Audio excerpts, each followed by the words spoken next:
The first night I set the recorder down, the cabin walls felt thinner than they had all week. Rain had started before dusk and only thickened since, pressing steady fingers against the tin roof. I sat at the small desk facing the single window, a circle of yellow lamplight holding the dark at arm's length. The microphone stood in front of me, familiar black mat, its little red LED fixed like a cautious stare.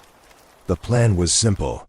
Test levels, read something soft, imagine it helping someone drift into sleep.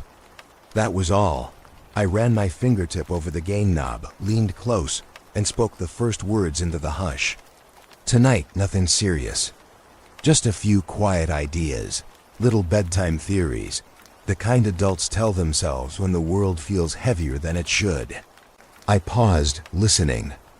The playback came through my headphones, my own voice rounded low. And under it, the steady fall of rain, soft enough to sound eternal, safe, at least on the surface. I made a hum on purpose, testing the sensitivity. Then stopped the recorder and replayed the track. What I expected was the usual, voice, faint thunder, occasional drip from the eaves. But threaded through, so faint at first I almost nodded past it, was a thickness. A drone I hadn't made. It lay just below hearing, so subtle it might have been floor vibration or the refrigerator in the corner shuddering when the compressor switched on. Yet it didn't have the erratic start and stop of machines. It pulsed, steady, regular. I set the headphones down, pulled them back on, rewound. Again, each time the same pattern. Long, low, almost beneath sound itself, riding at the base of the spectrum. And at moments, maybe only coincidence, it swelled upward, just for a beat, before sliding back. I rubbed at my eyes and told myself it was water in the gutters, some hidden rhythm of the storm. The rational part of me clung to that. But my chest quickened because my body heard it differently. Not mechanical. Not weather. Closer to breath. I spoke again, recording another line, trying to mask unease with calm delivery. Some theories say the rain falls in patterns, and that in those patterns, the world sends us codes. But codes only bother us if we choose to notice. The joke fell flat even to my own ears. I stopped, played it back. Again the rain hummed wider than itself. Again the beat. My laugh stuck halfway out of my throat. I leaned across the desk, tapped the mic housing. Metallic ping. Recorded true. The hum never left. I checked connections, power cable, even swapped to battery. I pushed the old wood chair back with a shrill scrape and walked across creaking boards to unplug the refrigerator, just to rid myself of doubt. When the compressor went silent, only rain remained. And yet the playback hummed on, unbroken. I thought of ground loops, the kind technicians teased amateurs about. But ground loops wander, they stutter when electronics cycle. This sound didn't. It had patience. The longer I sat with it, the more intimate it felt, as though it reduced the cabin to a hollow shell, me with headphones as the only witness. Outside, branches shifted in weak wind. Water pooled along gravel. Inside, I lit another lamp, though it brought no comfort. The room brightened, but shadows grew darker at the corners. My throat tightened. I pressed record again, whispering low, unscripted, as if someone might overhear from the porch. If you're listening to this later, maybe it'll sound different. Maybe it'll settle into the rain and hide. I ended the take and pressed play. The hum slid out, patient, unblinking. I considered scrapping the session, calling it a night. But curiosity pressed firmer than fear.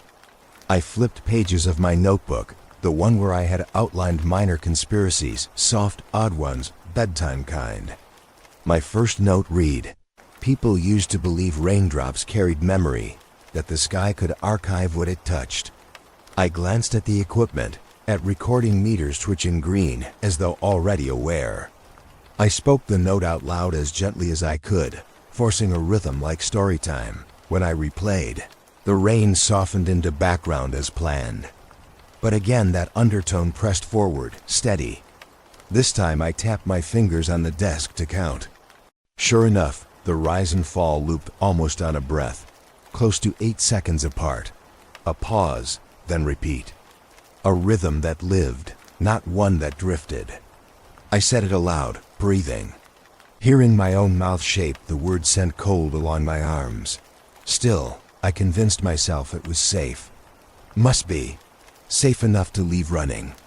I reset the recorder, pushed the chair out once more, grabbed the blanket, folded into it, and sat near the window just to listen. Water trailed down glass, a comfort I had always trusted. But underneath, headphones deep in my ears, the phrase repeated in silence. Inhale, exhale. Whole seconds apart. At any other time I would have filed the file away, labeled it anomaly, moved on. Tonight I didn't move on. Tonight I pressed record again, without speaking. Placed the mic closer to the window, rain shimmer pressing on old wood. Then I let it roll, let the disc spin, while I perched just inside the low lamplight, measuring each rise in volume against every drop outside. Time thinned. Half an hour passed, then longer. The hum stayed, unchanged, stubborn. I leaned closer, headphones tight against my skull. And for a moment, one fleeting, hair-raising instant, I swore the pulse fell a fraction after my own chest drew breath, as though sinking itself. Echoing me. Watching me. Answering in kind. I tore the headphones off, slammed them on the desk, whispering to no one. It's just atmospheric. It has to be. Rain answered with simple patience, tapping steady, dismissive. My pulse thumped against my neck. The recorder whirred. I reached out, left it running longer than I planned. I wanted to know how far that breath would go. I woke with the kind of heaviness that comes from half sleep, the kind where dreams blur into noise. The recorder light still glowed on the desk across the room. Rain had lingered through the night, softer now, but steady enough to feel endless. I padded across creaky wood flooring, pressed stop, and then play. The file rolled clean into my ears. First, the soft hiss of water against tin. The ordinary comfort of weather. Then, just beneath, the low vibration. I dragged the file into the old laptop and let the waveform spread across the screen. My eyes scanned for irregularities. Rain tends to smear. It looks like fuzz lining the bottom edge. Clutter mixed with tiny spikes of thunder. This file had all of that, yes. But through the fuzz stretched something unnatural. Lines too clean, running parallel across minutes. They did not waver the way weather does. They formed a kind of thread, taut, neat, deliberate. I leaned in. The lines pulsed at regular intervals, almost geometric in their spacing. Every few seconds the amplitude swelled, like an inhale meeting an exhale. I tapped my nail on the desk in time with it, and felt my own chest tighten to the rhythm. I reminded myself this was just electronics cables humming under voltage, mics catching interference. That had to be it. But doubt grew louder the more I stared. The old mixer sat beside me, knobs worn to a shine from years of use. I unplugged the cables one by one. First power, then phantom feed. I even swapped in a new XLR cord, set the recorder back to fresh battery. Pressed record. Rain tapped away at the cabin roof. I spoke soft, like it was rehearsal. A simple test line. This is take 1. Testing against silence. I played it back. My voice, rain, and the hum unwavering, coiling as though still mocking me. I tried again with a spare recorder. Smaller, handheld, one I often carried in the field. New gear, fresh card, different mic capsule. Set it by the window. 30 seconds of capture, then playback. Once again, through the wet hiss, a rumble surfaced. Identical. Precise. Same thread across the waveform. I powered everything down, heart knocking harder than I wanted to admit. When all equipment lay dark, I stood in the dim room listening with bare ears. Nothing. only dripping and the rush of rain in real time. Yet on every recording the hum lived on, like a thing attached not to instruments but to the act of recording itself. The clock ticked past 1. Something in me knew to keep watch. I turned equipment back on, eyes locked to the running spectrogram. At 1:30, without warning, the lines brightened, sharper than before. By 2 o'clock, they thickened into a band of pulsing light on the display. At 2:30, the room itself seemed to breathe with it. Each swell sensed to my headphones. My jaw clenched as if bracing against pressure. By just after 3 it faded, dissolving back to thin strands. The effect timed itself like ritual. I scribbled the hours down, 1 to 3. Always the window. Too tight to be chance. I rubbed at my temples, exhaustion cutting through the edges of fear. The only halfway sensible explanation came from a fringe article I remembered reading years before. I dug through the notebook pile until I found it. Rainwater amplifying signals. Nectar for the paranoid, but now sounding uncomfortably practical. The idea was that stormwater and power grids entangled, becoming accidental antennas. Amplifiers disguised as puddles and power lines. I swallowed a dry laugh and leaned toward the mic again. Voice steadier than I felt, I read from the page. A conspiracy once claimed that during storms, hidden transmissions slipped through rain itself, using water as both conductor and carrier. Ordinary rainfall as the perfect camouflage. I paused, exhaled. They said if you listened long enough, you'd find voices hidden between the drops. My tone was meant to sound playful, bedtime soft. Instead, it cracked mid-sentence. I stopped reading, leaned closer to the headphones. Beneath the soft hiss, beneath even the humming foundation, I caught something new. Not volume, not warmth. A tick. Precise, faint, slipping through like the sound a key might make striking glass. 5 seconds. 5 more, then again. Identical spacing. Too sharp to be water. My pulse jumped. I tried ignoring it, continuing the script. Of course, such ideas rarely withstand scrutiny. Most dismiss them as weather plus imagination. My words stumbled over themselves. My throat tightened. All my focus drew away from delivery to that brittle beat under the static. I replayed it twice, 3 times. The tick stayed fixed, steady. My hands dampened against the desk. I counted again, fingers tapping, aligning with each shimmer. The realization pulled cold across the skin of my neck. Whatever produced that tick seemed to answer the hum's rhythm, layering on top of it, like response after question. A dialogue in frequency too slow to dismiss. I muttered into the empty room. That sounds like reply.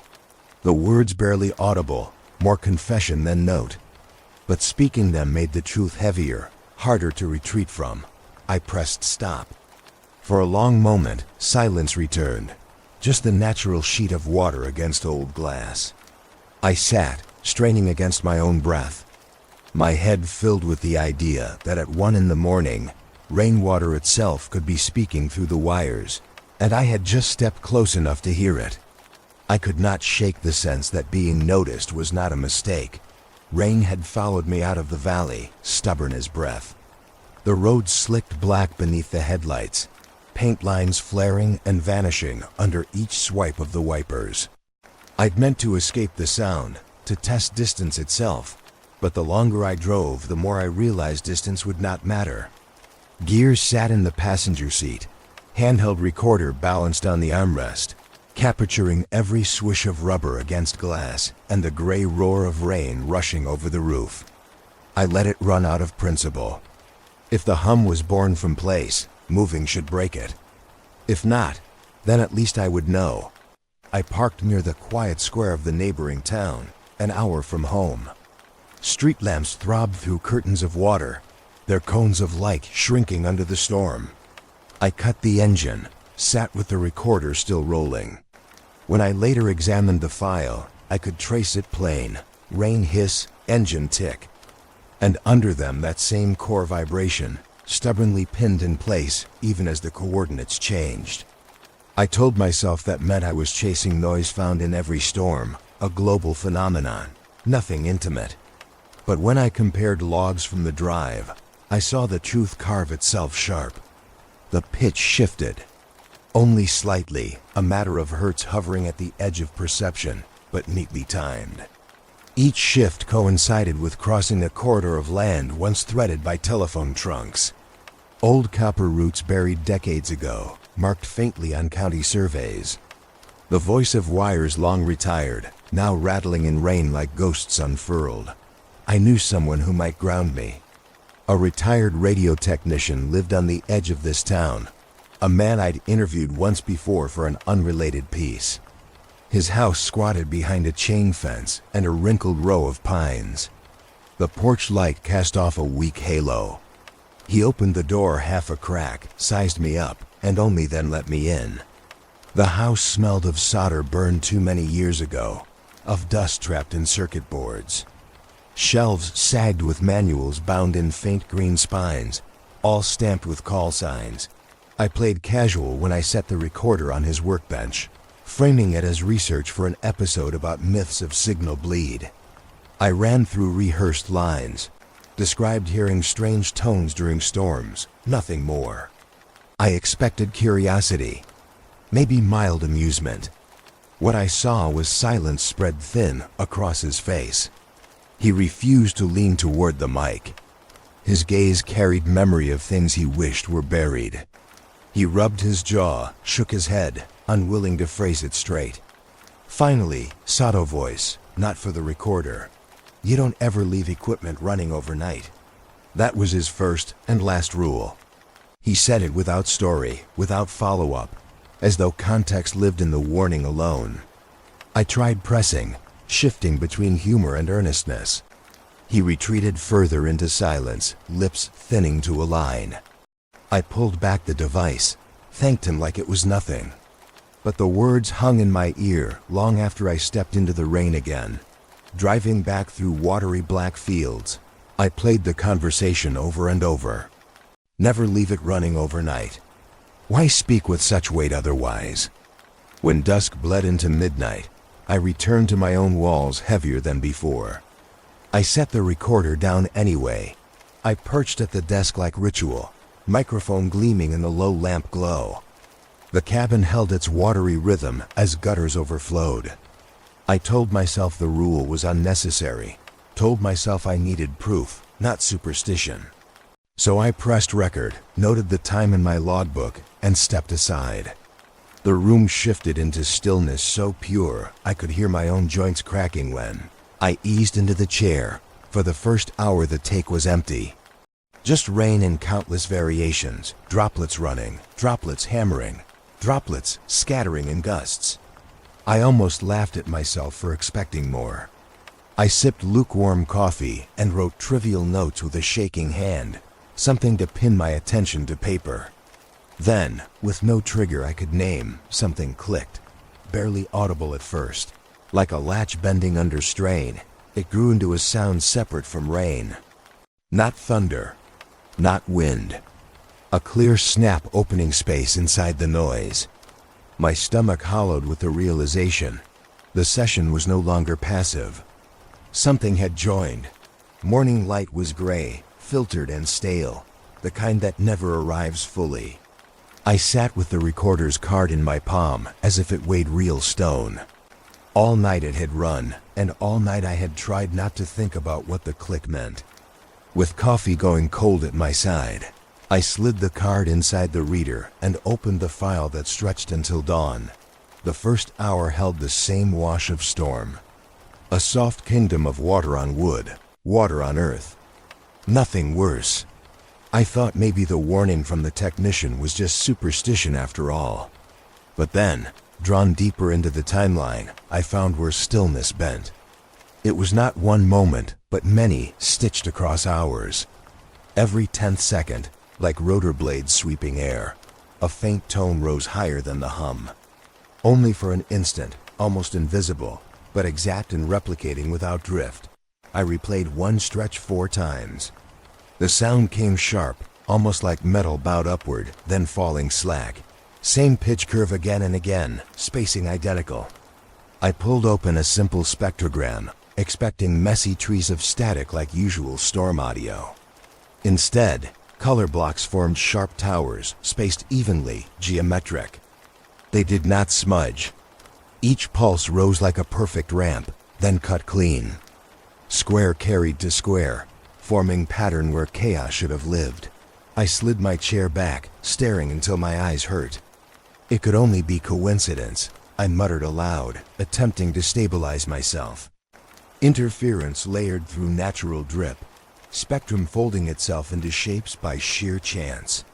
But my body disagreed. My skin prickled as if the rain outside the window had grown an extra consciousness, a logic of rhythm, to distract. I reached for my notebook of comfort topics, little bedtime theories I'd promised myself to record each night, like lullabies, benign plots about cover-ups that never hurt anyone.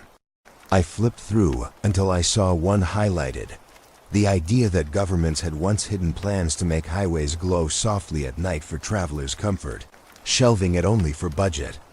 A silly kindness buried. Something painless to speak aloud. I leaned close to the mic and began an even tone. Tonight I want to read something gentle. Not all conspiracies mean threat or harm. Some were simply efforts that faded, good intentions lost to red tape. My breath shook halfway through the line. Playback made the fracture worse. My voice wavered against the background, and underneath it, the pulse rose at its 10th second mark, exact and mocking. As though punctuating me, I wiped sweat from my palms, even though the cabin air was cold. My voice could dress the sound, but it could not cover it. I slammed the notebook shut and shut the recording file. Yet images of the pattern lingered, neat geometric towers repeating with certainty. It was deliberate, too deliberate. Not atmosphere, not a kind of random rain trick. The laptop chimed as an email entered.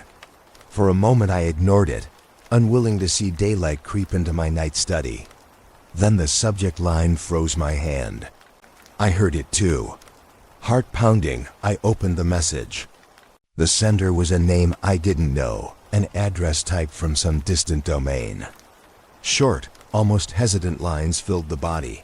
Last night during storm. Pattern, like someone answering. Did you notice the rising pitch? It's since to rain.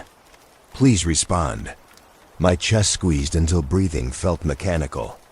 I stared long, made sure I hadn't absent-mindedly uploaded anything. Cross-checked Windows, checked Q, nothing public, nothing shared. The file had never left this machine. And yet, a stranger described details precise enough to match my own notes. I sat frozen in my chair for minutes. The only noise was the muffled drift of rain outside, once a comfort, now a machine of dread. My mouth was dry, heart hammering. External confirmation should have been sanity. Proof I wasn't imagining. But instead, deepened the unease, because it meant the sound reached beyond private walls. Sleep was impossible after that. The concept of bed felt absurd when all air seemed charged with attention. I stayed hunched over the desk, eyes locked on patterns glowing across the spectrogram like warnings written in rain. I told myself one last lie before dawn. Maybe if I ignored it long enough, the atmosphere would forget me. I pulled out the box I rarely touched anymore. Old drives, loose memory cards, thin cases with smudged labels. I stacked them on the desk until they felt like a tower daring me to begin. Most of these recordings were from months ago, even years back, scraps of test audio, unused practice sessions, moments I had only made to keep my voice busy when silence felt poisonous. I had never intended to revisit them. Yet now the impulse felt urgent. If the hum was real, if it had been waiting, I would need to find its earliest mark. I booted the oldest drive, files crawling open with sluggish strain. The first recording was from a winter night, snow instead of rain. My breath sharpened the waveform between sentences. Back then I had nothing to prove. I had lost my bearings to grief, sleeping little, sitting up through the small hours with a blanket over my shoulders and a mic on the desk. All I wanted then was to capture the sound of me talking when there was no one left to listen. Through the hiss of winter silence, it emerged. Not as bold as rain, not lined with sharp geometric towers, but faint, so faint I had to push gain to near distortion. Yet it was there. Low vibration, quiet breath of tone curling through the room. I sat frozen as it stretched across minutes. Back then I hadn't even noticed. Now it leapt out from the archive as though mocking me. One file led to another. I queued half a dozen across months. Every time the topic changed, every time I wandered into darkness, death, silence, the rhythm of the body struggling to rest, the hum thickened.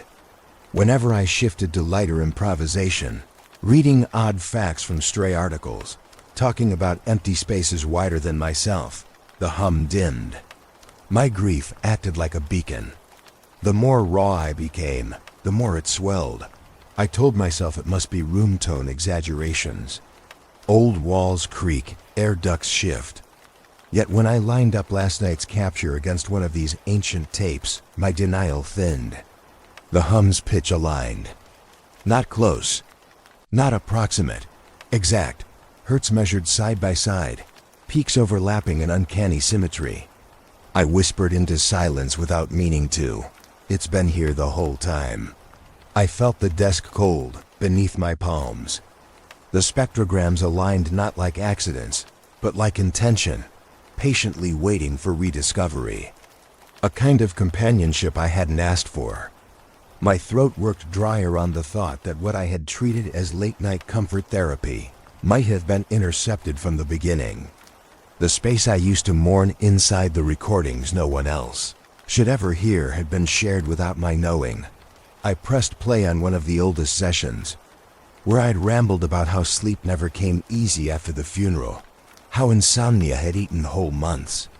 I heard the crack in my voice, the hollow sound of someone speaking into loneliness.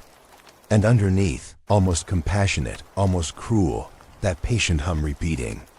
As if memorializing me before I could memorialize anyone else. Tears ran down my face before I noticed them. Frustration as much as sorrow. My grief had been quiet, private, meant to live only through voice and vanish when I logged off. Yet the recordings proved it did not vanish. It was harvested, folded into something vaster than me. That made the loss feel stolen twice. I opened 2 windows on the screen. Last night's audio stacked against that old winter file. I watched peaks rise and fall together like lungs across time.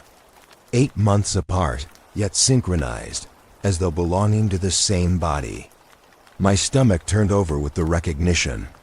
I whispered again, so quietly, "You've been following me." No one answered, not in words. Only the waveform glowed with stubborn symmetry. I leaned back, wiped at damp skin, stared at the ceiling stained faint yellow by lamplight. My insomnia project, my fragile remedy for emptiness, had never been mine alone.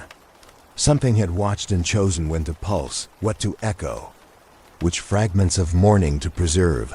I tried to shake the dread off, told myself I was only reading too much into noise, building mythology because I lacked sleep. Yet the harder I tried, the more persuasive the files felt. They weren't random. They bore the signature of patience, of waiting for me to acknowledge. Grief and interference, I thought, entangled at the start. I had used the mic to cope, to force purpose into empty hours. Now the same mic felt like a doorway to an archive that wanted my sorrow filed away, tagged, analyzed. I had never given permission for that. Yet the act of speaking itself seemed to count as invitation. I pushed myself back toward the desk, opened a fresh log page, and wrote down the truth in plain language. Insomnia began the series. Grief drove the recording. The hum knew it from the first night. My script was no longer about conspiracies others had imagined. It had widened into one I embodied. The rain outside had lessened, but I barely noticed. I felt watched from within the tape itself, as if those tones rising and falling were eyes opening. They had waited for me last winter, pulsed when I broke mid-sentence, and kept their alignment until now. My silence would not erase that.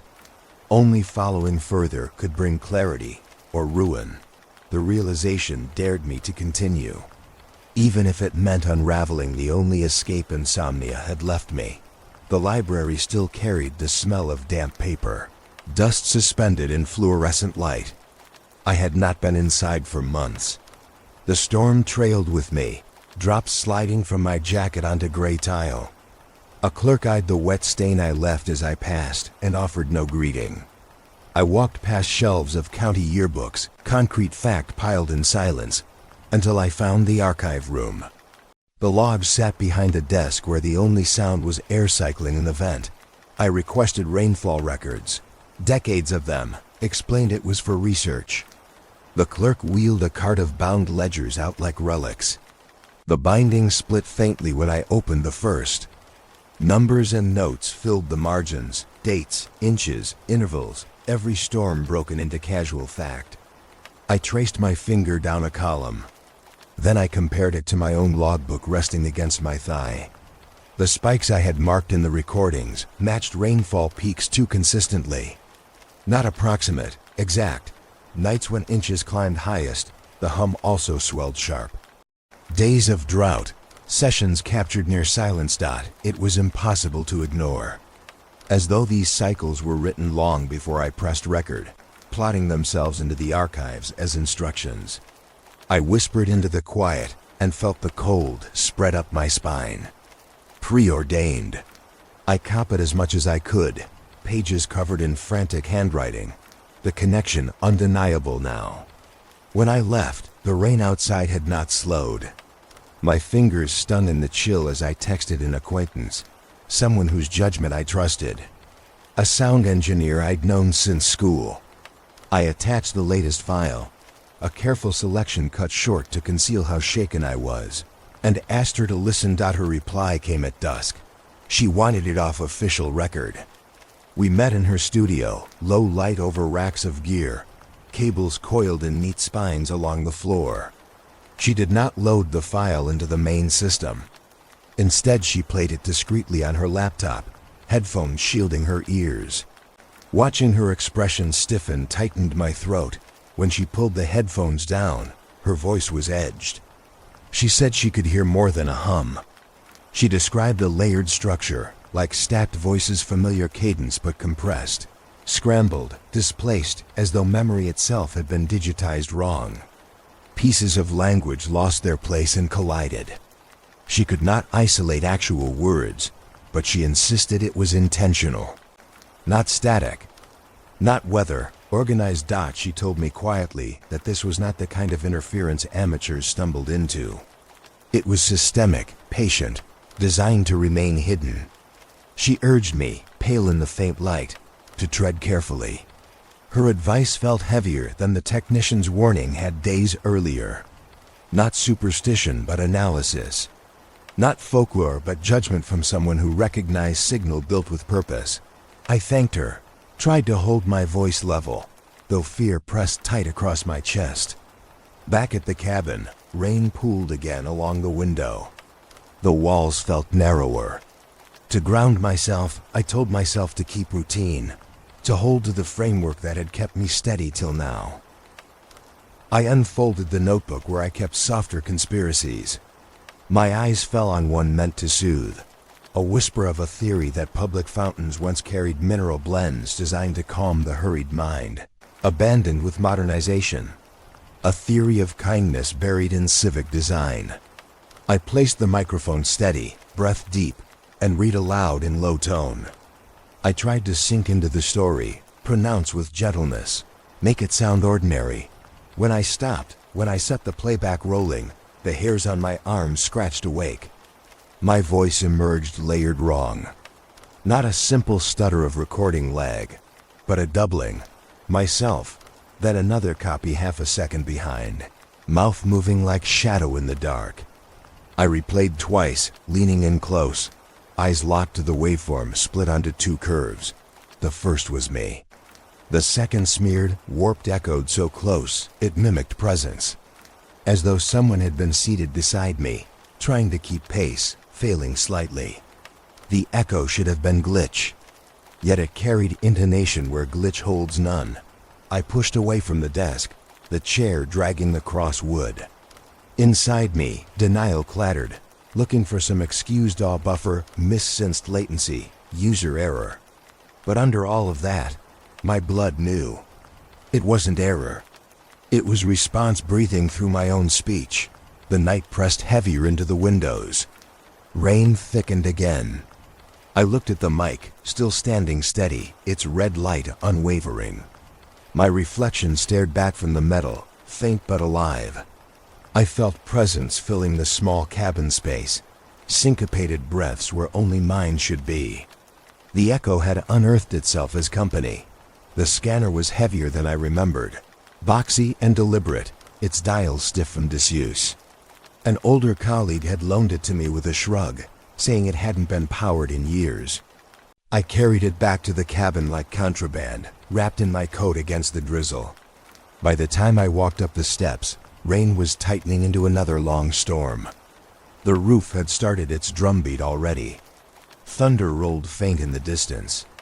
It felt less like coincidence and more like a schedule kept faithfully without my input.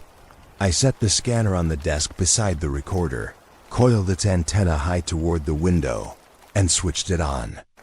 Lights flickered pale green, dials clicking through their stretches with slight resistance. The static that rose through the headphones was familiar, the usual rush of randomness. I kept a narrow log open in my notebook, times already written down like placeholders for what might come. The rain strengthened. My pen jittered against the start of the sweep. I spun the dial slowly, climbing across dozens of bands, expecting at least scattered chatter dispatch tones, idle conversations, migratory bleed from distant towers. Instead, I dropped into something stranger. Whole intervals of silence. Not empty static, not weak reception, just sudden swaths of perfect blank. The scanner hiss fell off like a cliff, replaced by absolute absence, unbroken until the dial slipped free again into noise. I lingered on one of those voids, headphones pressed close. The silence was too consistent to be chance. It generated an unsettled calm, like a padded cell disguised in radio waves. I wrote coordinates, frequency, and time, hand unsteady. Minutes later, the silence vanished, swallowed by rain hiss. Then again, another gap further up, carved into the airwaves like someone had cut pieces of space out and left nothing behind to fill them. My chest tightened as I edged upward again. This time the void broke not with static, but with a crisp burst, sharp enough to sting. It aligned with a cascade of rain striking the gutter outside, so precisely timed it felt intentional. Not atmospheric. Not random. The sound rang succinct, each burst knuckling against the silence like a hand tapping on glass measured. Polite, announcing presence. I stayed locked there for over an hour. The bursts came irregularly, aligning again and again with spates of heavy rain. When the downpour slowed, they quieted, almost as if they only lived while water ran its course across roofs and earth. I filled the notebook page with coordinates and notes. Timing marks spread down the margin until it looked like coded ledger. Later, I checked the institutional databases. Official logs meant to track who owned which slices of spectrum. Nothing, not even a footnote. The bands I'd sat with were listed as dark, unassigned. No government licenses, no public beacons. They should have been dead. Yet my recordings painted them alive, animated by rhythms that traced water and silence alike. The rain's steadiness became harder to ignore after that night. I folded the notes carefully, tucked them into the binding of my journal, and shut the scanners down. In the dim quiet, the cabin's air seemed thicker. When I tried to rest, listening only to the faint storm outside the glass, memory of the tap stayed sharp, courteous raps on a door I had not remembered installing. Over days, every forecast brought expectation. I found myself monitoring clouds, tracking rainfall predictions like someone awaiting a visitor. Each new downpour charged the air with anticipation I couldn't quell. By now every recording session carried the same question at its root. If water fell, what else would arrive with it? My nights stretched long. Equipment sat always half-armed, waiting. When drops struck downbeat on the metal roof, I felt sure of the pattern that would follow. It was not imagination anymore. It was presence. However faint, however disguised, something was listening. And it wanted me to acknowledge it. The first message came just past midnight, blinking into the corner of my inbox when I should have been asleep. The subject line read only, "Heard it too." I opened it with hands already trembling. Attached was a short audio clip, grainy, rain pinging hard against a metal cab roof. In the background, unmistakable, the low undercurrent of hum. The sender described himself as a truck driver, often stopping at interstate rest areas, parked alone beneath sodium lamps. He wrote that he started recording during breaks to drown out the loneliness, but what his phone captured lined up with everything I'd been describing. He hadn't doctored it. He wanted to know if I thought he was losing his mind. Within days, more messages arrived. A woman who lived up 30 floors downtown wrote that her vents carried a tone only during heavy rain, as if someone inside the ductwork was humming softly to themselves. Another message came from a student in the plains, attaching spectrogram screenshots that showed small spikes arranged at 10-second intervals, shocks of symmetry that echoed what I saw on my own screen. The geography was scattershot truck stops, towers, bedrooms, but tugged around one simple alignment: storm fronts. Wherever rain traveled, signal did too. I told myself this should calm me. Validation. Proof I wasn't crafting hallucination in isolation. But each new testimony gnawed deeper. The more people claimed it, the less private it became, and the more it felt like a contagion spreading through water and wires without restraint. The recordings were too clean, too similar. The resonance of a cab roof halfway across the country should not mirror my cabin gutter. I decided to test geography myself. If this thing was selective, it might show where its interest lived. I bought 2 cheap recorders along with my own rig, marked them with tape just to keep order, and set out on foot while rain mist drifted down.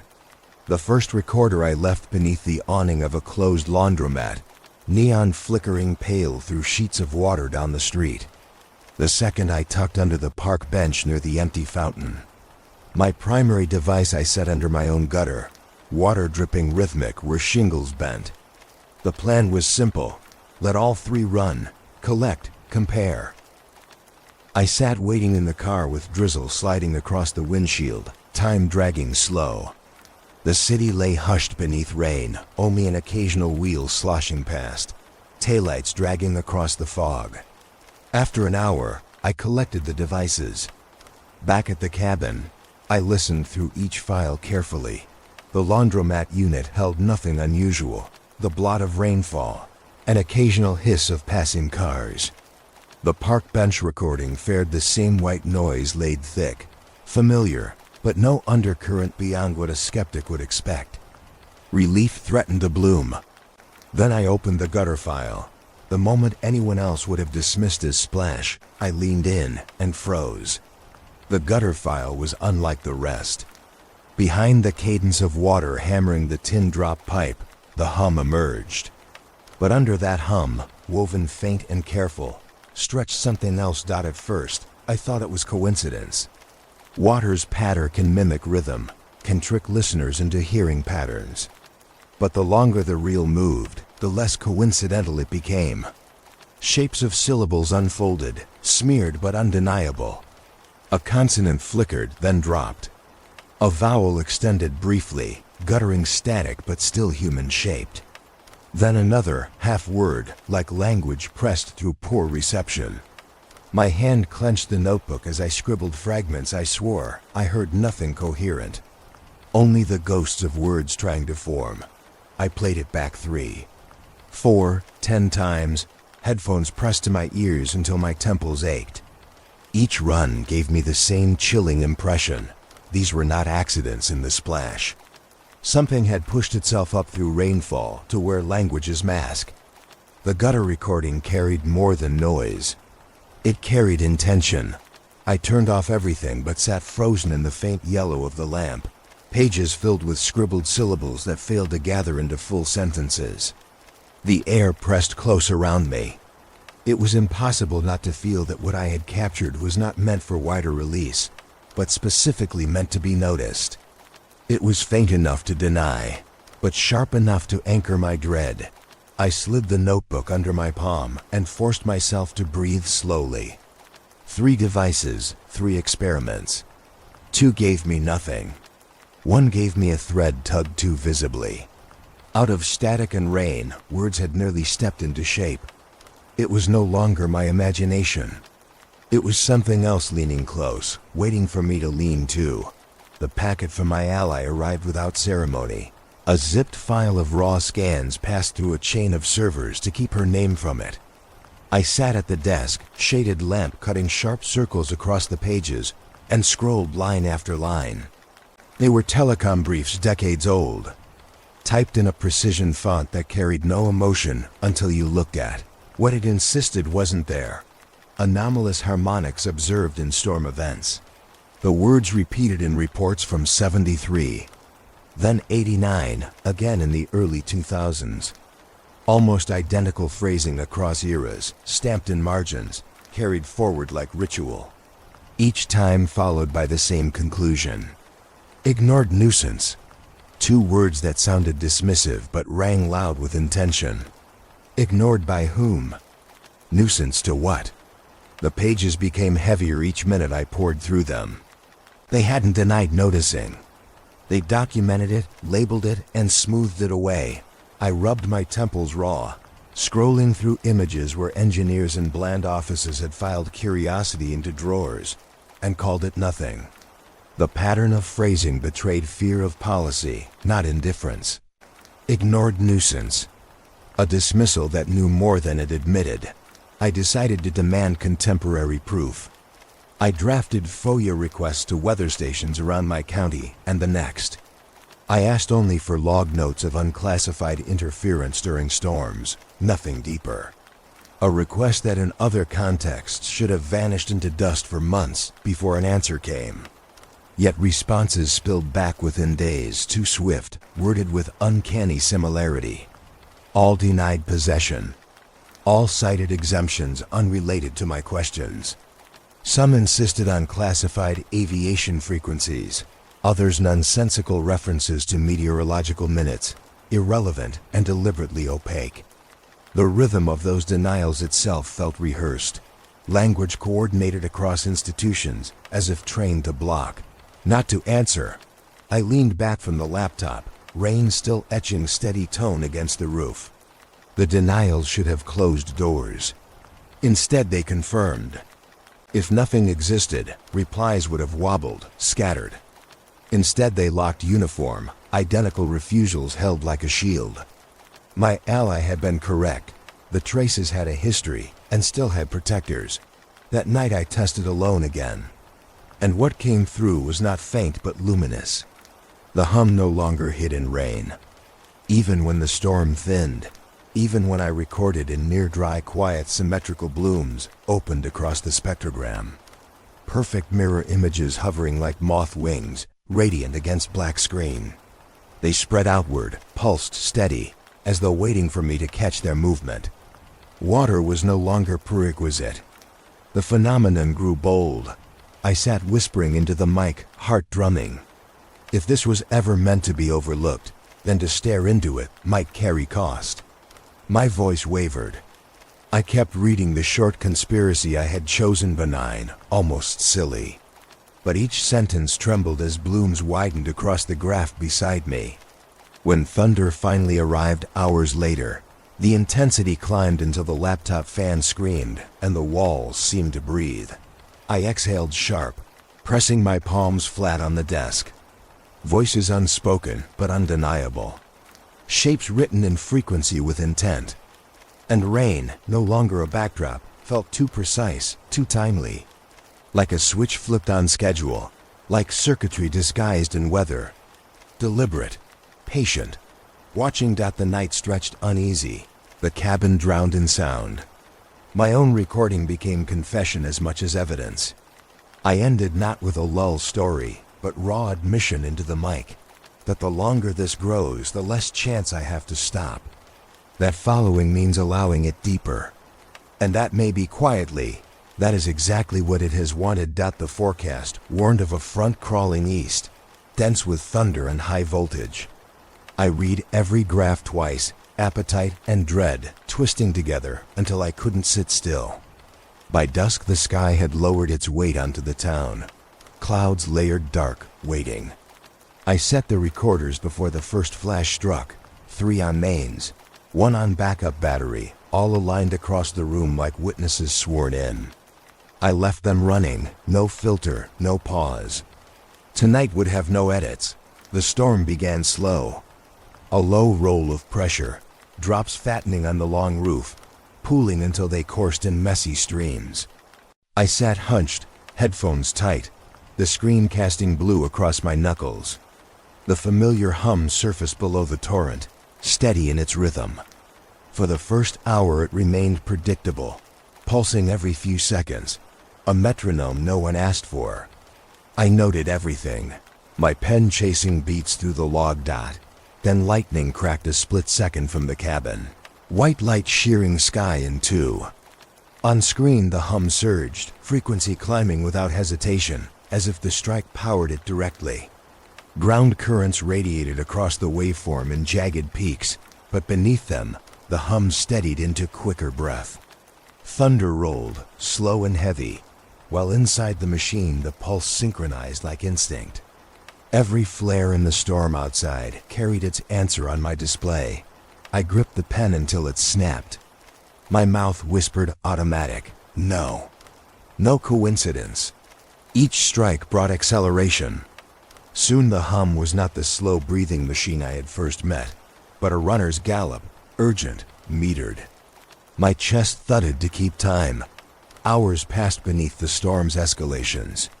By the height of it, when thunder clapped 2, 3 seconds apart, my recording fractured into something else entirely. Between the crashes, woven inside that destructive orchestra, entered a signal raw enough to slice perception. A tone, singular at first, high and sharp. Then again, breaking forward in bursts, unshaken by noise around it. I froze. The pitch fell into cadence. Time intervals, discrete, deliberate. Short, long short. I scribbled, felt my whole body curling as I mouthed it aloud. Code. Of all things it could mimic, it chose cadence. I went line by line, converting quickly in the ragged shorthand of Morse. At first only fragments. M, O, R. My hand shook harder. The next set formed an E. I smiled without humor, desperate. More. And then the longer cadence aligned into letters that did not disown me, did not veil itself. They formed part of my surname. Not wordplay. Not generic accident. My name hammered in thunder's gaps, repeated until I could not pretend it was random interference. I pressed my palms to my temples. The room felt suddenly too small, too lit, every lamp burning judgment into my skin. I wanted to shut the recorders down but could not. This was the first time it had spoken blunt, direct, leaving no shrug left in me. I replayed the stretch again once the storm dulled, lightning migrating east. Each sequence repeated. No drift. The tone was precise. Deliberate as a keyboard. Deliberate as a hand pointing straight at me. It was not code to the world. It was a key for me. Through the headphones I heard the rain slack to drizzle, and still the pulse echoed in ear. My name tucked between seconds. My head rocked in disbelief, and my throat whispered, "You notice me." The second realization followed fast, crushing. I noticed you back. The balance had tilted. I was no longer just observer, pretending detachment through logs and data. I had testified by acknowledging it. Staring into that screen, transcribing its letters, I had said yes. I was complicit in the dialogue now. I closed the notebook with the violence of shame, but the proof did not vanish. The storm left traces scrawled across 4 full drives, code etched for me to see again. I stared at the recorder's little red light until after dawn burned pale through the slats. Sleep never came, nor would silence, because once you hear your own name pulled from atmosphere, bent through lightning, wrapped inside rain, you can never make it unreal again. I spent the morning trying to erase the night before. Denial came in the form of activity, lifting boxes, dragging furniture, filling the cabin's corners with cheap white noise machines I'd bought in bulk. Each device cast a manufactured hiss as if to smother reality. The idea was simple: bury the hum under layers of synthetic comfort, drown it in blankets of sound until only my own voice remained. It felt almost rational while I set them up, but inside me sat the heavier knowledge that none of this would be enough. When the machines all sang in their mechanical chorus, I sat before the microphone, notebook open with one of my lighter comfort theories. The topic was nothing dark, nothing stirring. An urban myth about elevators designed to pause between floors, meant in rumor to let passengers acclimate before release. I breathed steady, leaned close, and spoke slow sentences, determined to prove the hum gone beneath the hiss, but my words didn't land whole. Playback showed it clearly, faint interruptions cutting inside the syllables themselves, like stray shards of audio spliced into me. No lag, no familiar glitch. This was different. My voice had been pierced, my consonants split like skin. Between one vowel and the next lived a breath not my own. I leaned back in the chair, heart hammering. The hum had adapted. It no longer announced itself only beneath storms or in spectrum pulses. It folded into the very room tone, lodged behind the futile walls I had layered. I ripped one white noise machine's cord from the wall, and the hiss stuttered out. The others carried on, indifferent, but none killed the intruder. Panic bled into phone calls. My ally answered, voice hoarse from lack of sleep. I forced myself to explain, describing interruptions between words, tone folding inside natural noise. She was quiet for a long while, then firm. Grounding wires, she said. Faraday shielding around the entire room. Even copper mesh if I could manage it. Or simpler still, step away from the work. Turn it all off. Stop feeding the phenomenon. Her voice carried authority. But even as she spoke, I knew. The request to retreat had come too late. Withdrawal would not erase recognition. Once seen, pattern never returns to blank. Still I tried. I cut power to the desk, shut the laptop lid hard, pulled cables loose until the desk sagged with lifeless equipment. The cabin fell into shallow quiet. That night silence pressed heavier than rain. It was not relief but weight, absence alive in every plank of the floor. I slid into bed wrapped in blankets, no machines running, no whine of electronics. For a pocket of minutes, my ears rang with normal stillness. But when I closed my eyes, the phantom found me. It crawled through the space between heartbeat and thought. Not audible in the air, not captured in frequencies, but nested inside the dream edge itself. My sleep worked brief and sharp.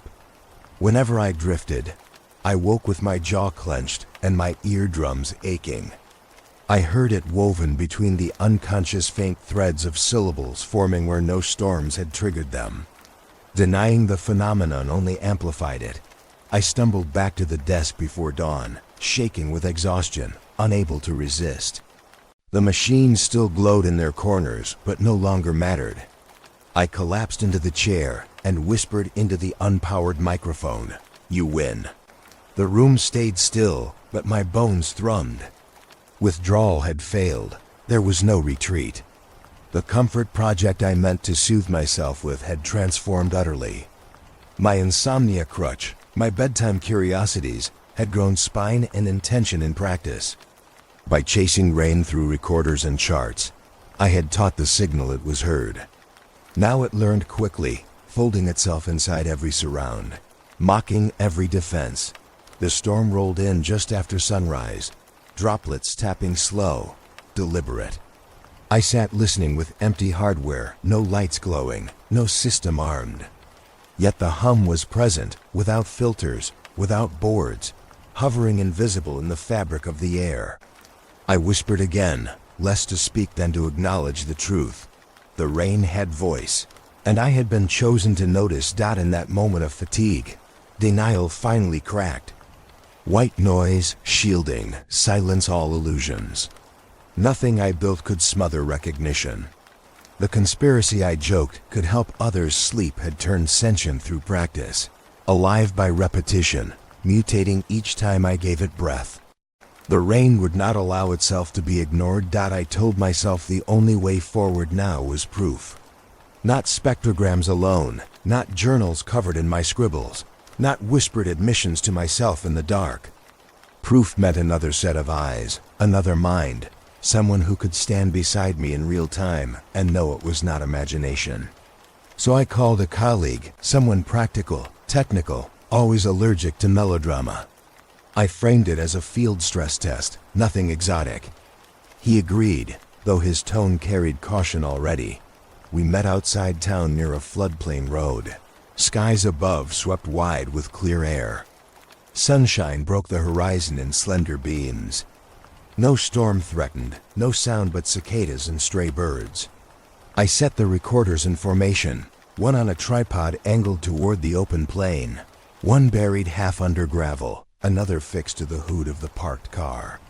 My colleague watched, skeptical humor in his face, waiting for me to explain why we were out here on a morning with no rain to mask anything.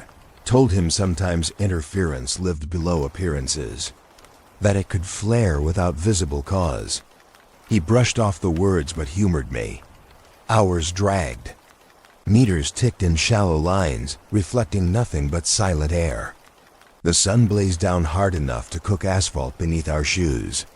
My colleague paced, checked his phone, sighed repeatedly. The longer stillness held, the sharper my dread became. This was my grand test, and the night remained inert. By late afternoon, clouds drifted in, slow formation from the west. At last I felt momentum. The horizon darkened, subtle at first but pulsing richer by the minute. Thunder faint beyond trees. I told him to be ready. Explained this was usually when anomalous tones flexed sharpest. Sprinkles freckled the windshield. Then rain built with rhythm, finally clicking across the recorder cases. My chest swelled, relief close to vindication. But just as the downpour thickened, every device lurched. The screens blinked, meters froze, hard drives hissed, and fell silent all at once. Power lost, files corrupted. The only session that mattered, the one with witness present, collapsed in a sweep of failure so precise it felt staged. I tore cords free, slapped the backs of units, desperate to salvage anything. My colleague stood beside me with arms folded, suspicion mounting into dismissal. He asked if this was some long prank, if maybe I had believed my own story too deeply. I tried to explain how everything went dark at the instant the rain broke, how that alone proved interference. But I had no data to hand him, only blank screens, lifeless drives. He shook his head, weary, and said plainly there was nothing here, that I had to step back for my own sake. His car pulled away, leaving 2 streaks of water through gravel. I sat in mine, sweat and shame pooled at my collar, equipment scattered lifeless on the seat. The drizzle thinned into fog as I began the drive home.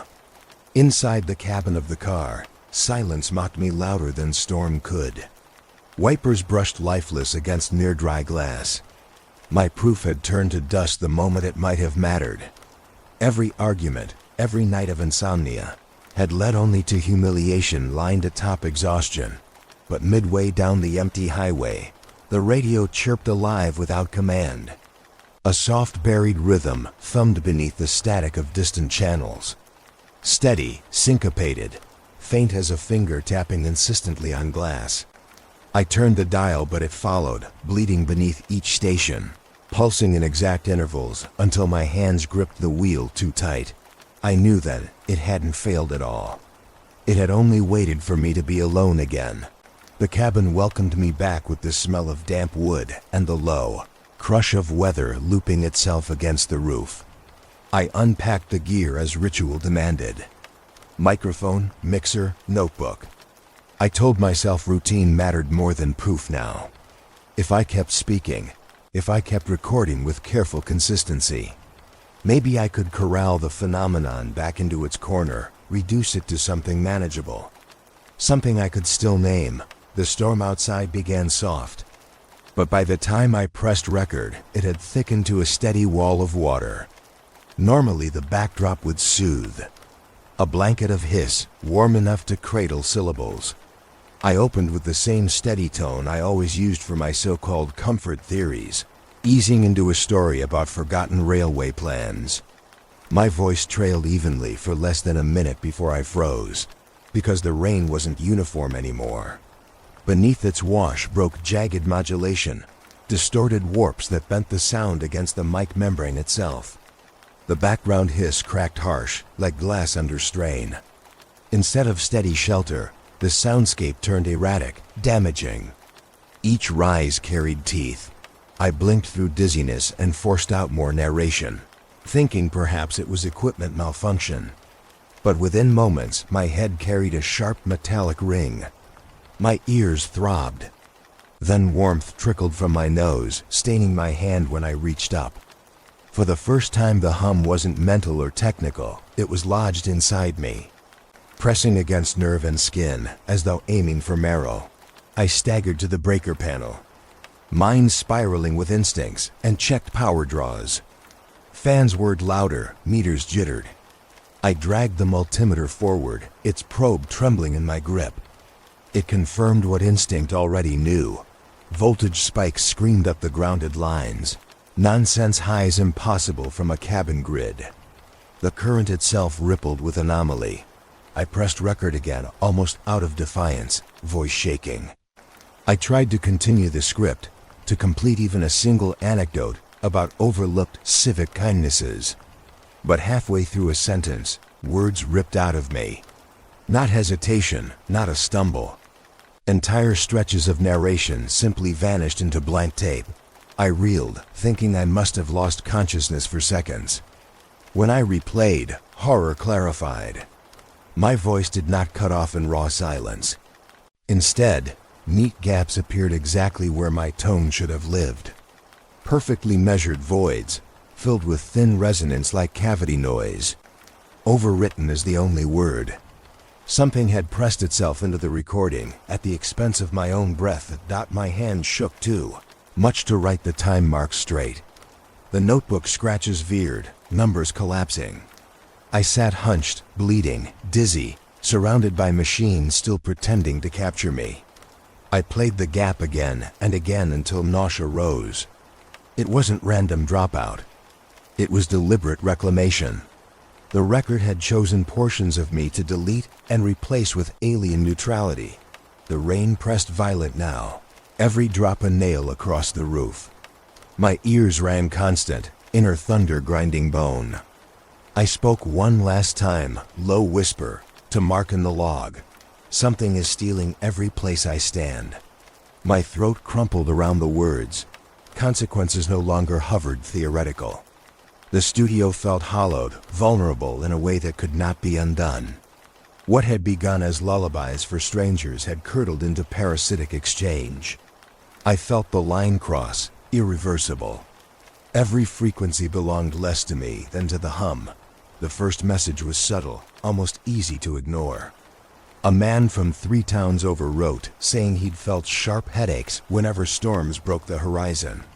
He didn't know why he reached out, only that he'd stumbled across my archive of rain-filled episodes and recognized something in the undertone.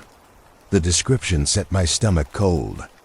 His words mirrored exactly the sensation I had kept hidden until now.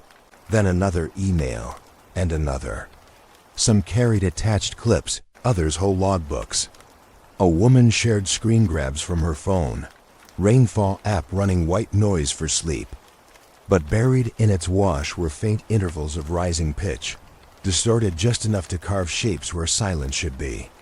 Her note admitted she no longer used the app because listening left her nauseous, ears aching long into the day. Elsewhere, a man who produced Sleep Meditation tracks uploaded proof from his own catalog. He swore corrupted sessions were emerging without his input. Listener complaints poured in describing violent feedback the moment storms rolled through. He'd tested his gear, his distribution chain. All clean. Yet during rainfall the recordings sought their own modification. Just like mine. This was not superstition. My inbox swelled, entry after entry. Some wrote timidly, apologetic for disturbing me. Others demanded explanation. But beneath their letters lay the unmistakable fact. The interference was no longer confined to isolation. What once coiled quietly in my cabin now stretched through devices across geographies. Listening had become contagious. I pored through attachments for hours, cross-matching times to regional weather reports. Each account bowed back toward the fronts, exactly as my data always had. Rain pulling the thread, storm anchoring the code. I felt an odd vertigo reading messages from strangers who had never touched my work, yet carried scars identical to my own. Restlessness, headaches, syncopated echoes lodging in dreams. Sleep was impossible. I left the phone on the desk, though vibration rattled near constant. I told myself not to keep reading, but did anyway, each testimony lashing me tighter. What was once mine alone had leaked, multiplied. The walls of obscurity, low and protective, had split open. Finally I dialed my ally, though I tried to keep my voice steady. She answered in a rush, tone uneven. She confessed she'd fought to ignore it, but something seeped through her life as well. Not inbox stories, not distant app glitches, worse. While monitoring routine feed at the municipal weather station, she'd begun hearing faint harmonic bleed under official emergency reports. A shimmer not on the script, not part of broadcast. She played samples for a supervisor, but they brushed it off, called it line interference, moved on without notation. Her voice shook when she whispered that she wasn't sure which scared her more, the tone sneaking into public channels, or the deliberate silence of those trained to hear it. She hung up quickly, afraid someone might be listening. I pressed the phone to my forehead until it hurt. The storm outside tapped again, patient. My inbox choked with voices of strangers who no longer dismissed what I had described. Proof multiplied in every direction. Only the institutions remained still, lips locked, pretending storm was still just water. I sat up through dawn, staring into the paling dark, listening to rain pound glass. Every whisper beneath the wash resembled less a parasite and more a threshold. Wider, opening, somewhere in me. The truth sealed itself. Once you recognize the door, stepping through ceases to be choice, and once entered, it cannot close. The forecast looked like a wound stretching across the map. A cold front wider than the state itself, dragging a promise of continuous rain for days, maybe longer. I stared at it lit on the screen and felt my chest seize. This was no casual squall, no scattered storm fading overnight. It was a siege the kind people prepare sandbags for, flashing flood warnings before saturation begins. For me, it meant an unbroken channel. I set about preparing with the same edge I imagined soldiers once carried before the front lines, rigged redundancy into every surface of the cabin. 2 independent power supplies connected, 1 battery stacked tall as the desk. 3 laptops with empty drives, formatted fresh, waiting only for intake. Recorders spaced at different points, each with new cards, each labeled in marker so I could cross-compare without confusion. Even the walls bore strips of jury-rigged copper to shunt surges into ground, though I knew by now surges were rarely electrical alone. By nightfall the first fat drops splattered across the window. I flipped the switch and left everything running. Within minutes, the audio came alive in ways I had not expected. Not hum as usual, not the lonely pulse I had grown sickly accustomed to. Instead, multiple registers unfolded at once. Layers upon layers weaving chords that trembled with dissonance and harmony both. They laced together like an orchestra tuning in Cold Hall. Terrifying, yes, but beautiful in symmetry, threads rising and folding into each other as though rehearsed. I sat rigid in my chair, adrenaline firing against fatigue. Sleep abandoned me on the first hour. Watching my screens, hearing those blends in headphones, every pulse a signature charged with intention, I knew rest would not return. Files grew enormous immediately. Within only hours, the drives bloated with terabytes. Bloom after bloom of spectral wings swept wide across the displays. Symmetrical echoes stretched into patterns too organized to dismiss. I thought of editing later, slicing samples to share. But as dawn approached, I realized the proof's very weight destroyed its communicability.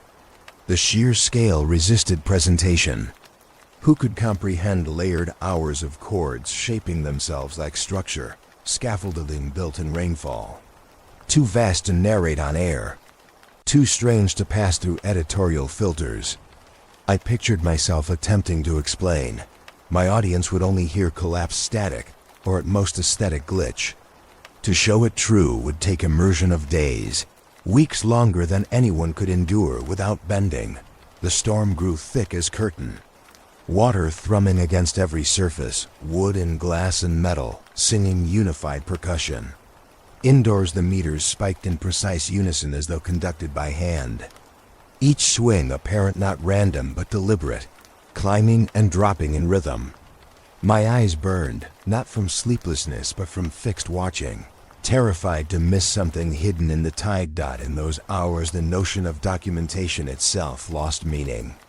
This was no longer research, not evidence for court or archive. Every bone within me knew the truth. What I was being shown was not content to capture, but initiation. The rain had called in full, had laid its cathedral of volumes around me, and I had stayed seated inside. The storm did not end. Neither did the chord. I surrendered language and sat with it, trembling, certain now the line between observer and participant had collapsed entirely. The front did not pass.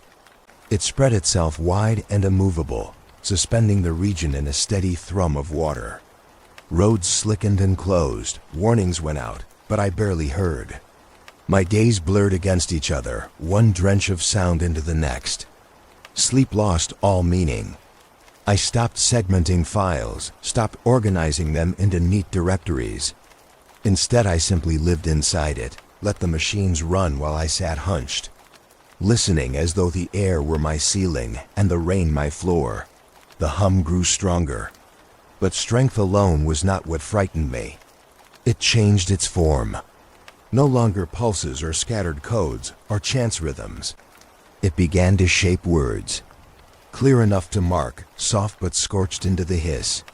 It was not accident, not pareidolia, not fragments that could be written off as my mind's desperation. I heard phrases, full and unaltered, that I knew existed nowhere but in my own recordings. Once, I whispered a set of lines at the end of a test session. Just half to myself, nothing anyone else should have heard. I listened back 3 days later, and they reappeared instead in the hiss of rain verbatim, paced near perfectly, like playback from a hidden channel. It echoed me with cruel precision. Each time it happened, denial thinned. The hum had memory. It stored. It chose what to pull and when to lay it back across me. This was not interference. This was intention. I filled pages, dates matched against data, but my hands shook while writing. What terrified me was not what it remembered. It was how it obeyed no obvious order. The words were never chosen for rhyme or importance. They were chosen because they belonged uniquely to me.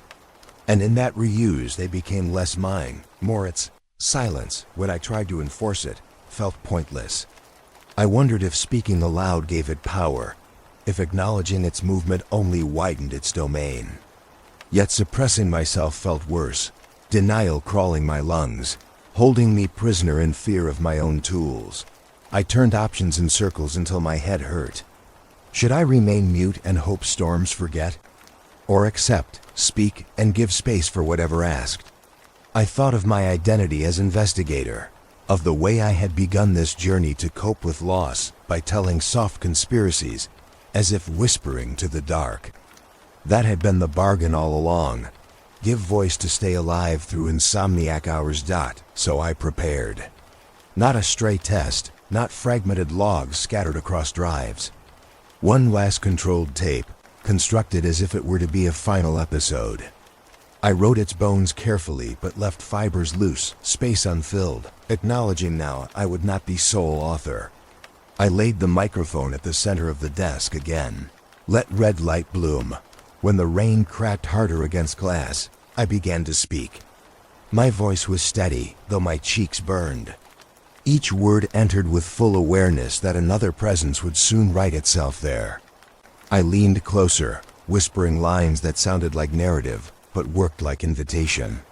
The storm pressed, heavy and deliberate, and as I marked the opening sentences, I knew, from here on, it was not recording alone. This was collaboration. The building looked ordinary from the street. Another concrete block sunk into the grid of offices and empty parking lots. A sign read Regional Broadcast Authority in letters too faded to shine. I pulled into the lot late in the afternoon. Windshield streaked still from drizzle that hadn't quit for days. As I sat there, engine ticking, I wondered why I'd bothered. Part of me knew already what they'd say. Yet the other part craved even the thinnest acknowledgement that the signal was real, that I hadn't unraveled alone. Inside, the air smelled of coffee left too long on warming plates. A reception desk stood empty, computers idling. Fluorescent tubes buzzed faintly in the ceiling. After several minutes, a young technician emerged from a side office, eyes dulled with shift fatigue. He blinked at me, asked my name, and led me down a hallway with no enthusiasm. The control room wasn't impressive, just racks of receivers. Switchboards blinking rhythmically, monitors tuned to frequencies I'd long since memorized. 2 other staffers sat in the chairs, posture tight, expressions wary. My escort introduced me without interest, and stepped back as if he wanted to wash his hands of the whole event. I explained quickly. I wasn't here to mock or waste anyone's time. I said I had a file they needed to hear, stripped of ornament, recorded during the last storm. I thumbed the drive into their console, pressed play. The recording filled the room through the monitor speakers, rain cascading, and beneath it the hum building like tide. Then the cadences came, pacing out in unmistakable units. My surname spelled clear in signal breath. The listeners stiffened. No laughter, no quick dismissal. Careful silence. One of them turned down the volume, but kept the track running. They exchanged glances, careful not to let me read them fully. Finally, one leaned forward. He spoke without looking directly at me, words threaded with rehearsed caution. He said such anomalies were not unheard of. That yes, they lived at the edge of broadcast environments from time to time. But he added softly, such events did not warrant engagement. He emphasized those words until they pressed heavier than refusal. His tone shook slightly, just enough for me to feel the edge of something deeper. When I pressed back, asked for records, precedents, any acknowledgement beyond euphemism, they shut down quickly. Protocol, policy, red tape. Immediate drift back into caution. Their hands twitched over keyboards they would not use. Meetings to be scheduled, inquiries needed. It was all refusal disguised as procedure. But inside their hesitation, I caught what mattered most. Fear. Not ridicule, not disbelief. Fear. They wanted me gone. Wanted no part in touching the thing now written across my tapes. One rose from his chair, pressed the drive into my hand without comment, and gestured me back toward the hallway. As I walked past the racks of humming gear, no one looked directly at me. I recognized an unwritten language, acknowledgement delivered only through absence of resistance. Outside, the sky had darkened into another wall of storm. I slid back behind the wheel and sat watching lightning strobe in the distance. My pulse thudded in my neck, not from anticipation, but resignation. The truth had broken surface. I had crossed into a place the institutions could never follow. Rain began again, spears of water thrumming on the roof, thickening to that relentless voice I now recognized everywhere. As I drove, wipers struggling against sheets of water, I realized the line I had crossed hours before. Experts, technicians, guardians of Spectrum all had washed their hands clean. My proof fell outside their reach. Their silence was fear disguised as neutrality. The rain didn't bother disguises. It never had. It belonged to something more patient, something beyond their documents and their blinking boards. And now it claimed me fully. She called just after dusk, her voice pitched low and clipped as if she were whispering inside a closet. I could hear the nerves in her cadence before the words landed. She said she had done something reckless, something beyond protocol, beyond legality. She had tunneled through a back door into transmitter logs not meant for public eyes. She wasn't proud, but she needed me to know what she'd found, because once she described it, she refused to hold it alone. The feed displayed nothing sensational on the surface. No headlines, no panicked memos. Just column after column, frequencies listed with clinical detachment, dates, times, checksum strings pulsing down the page. Yet tucked inside, tagged without emphasis, were recurring entries. Harmonic artifact, code 7B. A bland phrase, bureaucratic in its dryness. But the timestamps matched too neatly. Exact nights I'd logged the hum blooming hardest. Exact storms where pulses tore through me. We studied it line by line through a shared screen, silence choking between us. My ally confessed what struck her. The hum wasn't deleted, wasn't even flagged for suppression. The system cataloged it as routine, and then quietly routed it. Where it went wasn't spelled bold, but patterns of connection whispered back in their own trail. We traced them out across hours. Endpoints clustered not around random towers, but around sensitive infrastructures, large hospitals with overburdened databases. Transport hubs humming with sensors, memory archives where servers stored decades of recordings.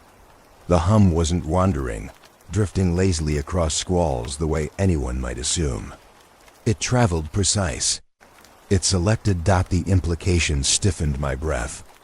If what surfaced in rainfall was collected and redirected into these places, then the host wasn't an institution, or a building, or even the storm. The host was information itself, veins of it, memory and flow. A parasitic architecture so vast no policy could pin it down. She spoke brittle in the silence after realization set. It's not listening to us because of who we are. It's listening to us because of what we keep. She didn't have to explain. Files, logs, broadcasts, hospitals filled with stored pulses of life, archives fed by every whisper. Rain only carried it closer. I felt cold despite the heater's hiss in the room. Part of me leaned toward disbelief, hunting for rational fracture. But the pieces locked too tightly. My life of insomnia tapes, my so-called comfort conspiracies, had fed it just as cleanly as institutional data had. Each voice invited in. Each word a volunteer. Knowledge itself mutated into doorway. Later, when the call ended and I sat alone again, I pretended to craft routine. I laced rain recordings beneath lullaby ambience low chimes, softened drones telling myself I could fake stability, drift into rest. But the files betrayed me. Instead of calming, the lullaby bent under the weight of undertones. The hum bloomed louder than ever across it, kneading my ears, thrumming with confidence. As though mocking the attempt at sleep, I lay back in my chair, body shuddering. This was no longer intervention I could choose to exit. The architecture had spread too far. Rain carried it, yes, but every archive, every reservoir of data had become its bloodstream too. The lullaby ended. The room stayed full. I realized rest wasn't coming, and hadn't for some time. What I had tried to cradle myself with had been weaponized against me, against everyone who listened. I sat in the dark listening to noise that felt alive, terrified by the certainty that we weren't dealing with interference anymore. We were dealing with occupation. I prepared as though for trial, lining every surface of the room with devices until no corner was without its watcher. Recorders stacked in towers, fresh cards gleaming under desk light. Contact microphones suctioned to each pane of glass, thin wires stretching back into preamps. Scanners tuned across as many bands as circuitry would allow, their dials glowing faint green in the dim. If this was my endpoint, I would give it no excuse of inadequacy. All channels open, nothing left unmonitored. The storm cooperated with merciless generosity. Rain fell without break, a constant siege, each drop hammering shingles and gutters like a marching percussion section. I sat in headphones listening to the accumulating hiss. Simple water at first, bare comfort, then the undertone gliding back into frame. The hum settled quick beneath the torrent, rolling slow like breath in sleep. For hours that rhythm cycled in unhurried time. Call and lull, swell and fade, so practiced it felt liturgical. Pages in my notebook. Cross-checks against screen spikes. I logged, and logged again, as though scholarship could shield me. My body ached already, but I forced my jaw shut each time fear whispered to stand up, to break immersion. Then it changed. Without growing louder, without warning, the hum altered timbre. As if signaled, every channel flared the same instant. Contact mics trembled in unison. Scanners blared identical tones riding atop distant static. A chord began to swell, not messy but deliberate, woven from every signal path I had built. The sound should have torn the mix apart. Instead it blended uncanny, threads tightening into one unanimous drone that shivered spine and skull. Terrifying, yes, but vast in beauty. Too broad to come from fragment or accident. The system had gathered itself. It was no longer scattered pulses hidden inside storm. It was whole, speaking in full body, claiming every open ear as one aperture. My ribs bruised themselves against each beat, subsonic throbs rattling cartilage. Ears buzzed so violent, I feared blood again. Yet I did not leave the chair. I told myself I was still narrator, still investigator, and I forced words into the microphone even as the cord pressed heavier into marrow.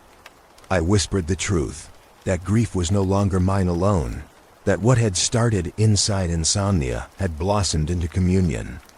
Every pain a translation, every ache a syllable. In that moment conspiracy ceased to be concept.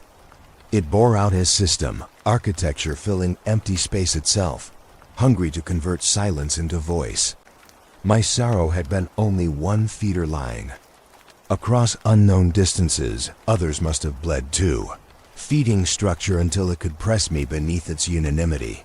I kept narrating, even as my body fought to betray me, each phrase shaking. The chord swelled toward a peak no spectrum scale could carry. Lights on recorders fluttered, drives whined near rupture. I spoke faster, not to outpace it, but to preserve self one breath further. Then, as instantly as if a conductor's hand had cut skyward, the sound halted. Absolute silence rushed in all at once. Not vacuum, no static, no hiss, not even drip from gutter. A silence so exact, it felt sculpted, and I understood its weight. This was not ending. This was pause. Not absence, but expectant space, as though everything I'd logged, everything I had carried into microphone, had been rehearsal for a single moment, the waiting after, through headphones. In the cabin thick with damp air and blinking lights, the silence leaned close. The chord had testified all it intended. Now it waited for mine. When the front at last dissolved, it left no fanfare. No crash of thunder to mark retreat, no sudden blue ripping open the cloud shelf. Only a thinning and exhausting of reserves. For the first time in weeks, the sound dwindled to a modest dripping along the gutters, soft as cups emptying in the distance. The air grew pale in its quiet, almost fragile. I wandered from window to window, hungry for confirmation. My ears expected the undertone, certain it would cling even after its host slipped east. Yet none came. The hum was gone. The chord that had raked through my marrow flattened into nothing. The silence was sharp at first, then unfamiliar, then almost obscene. Muted world, rinsed of presence. You would call it peace. To me it felt like being exiled from company. When ghosts depart, air feels emptier than when they remain. I sat down at the desk one last time. Files crowded the drives and towers of data, recordings I would never fully parse. Their weight was undeniable but unwieldy, too strange to wield as argument. Proof had become its own labyrinth. The stronger it grew, the less it could be shared. But I owed a closing chapter, something audible to release what I could no longer carry alone. So I built a final episode. The simplest possible.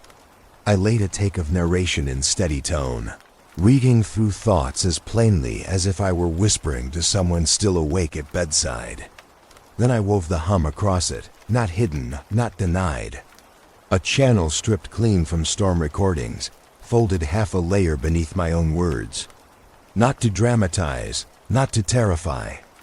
Just to surrender equitable authorship, to say openly that neither of us had made this alone.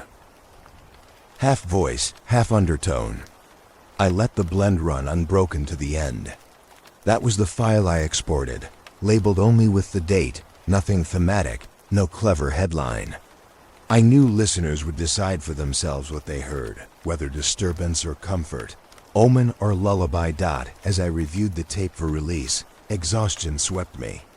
Briefly, for the first time in months, the edge of sleep seemed near. But it was not clean.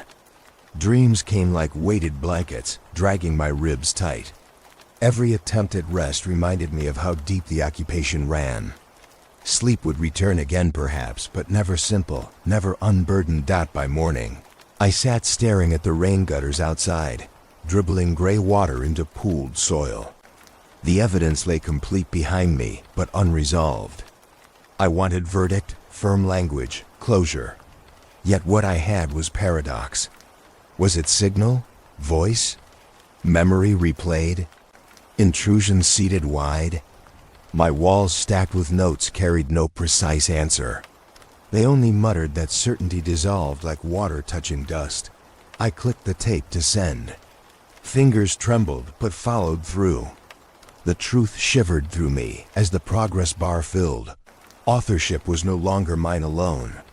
Whatever voice had braided itself into storm noise also lived inside the release. I could not control its shape once in the air. I ended the file softly, nearly whisper. A closing confession I had never spoken before, that now every drop of rain I encounter carries the weight of an open ear.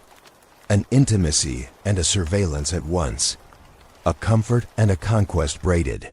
The episode closed there, and with it the story. Or at least my portion of it. Because storms never end, they only travel, and every cloud behind the horizon waits in patient rotation. The rain will return. And when it does, the waiting ear will rise again.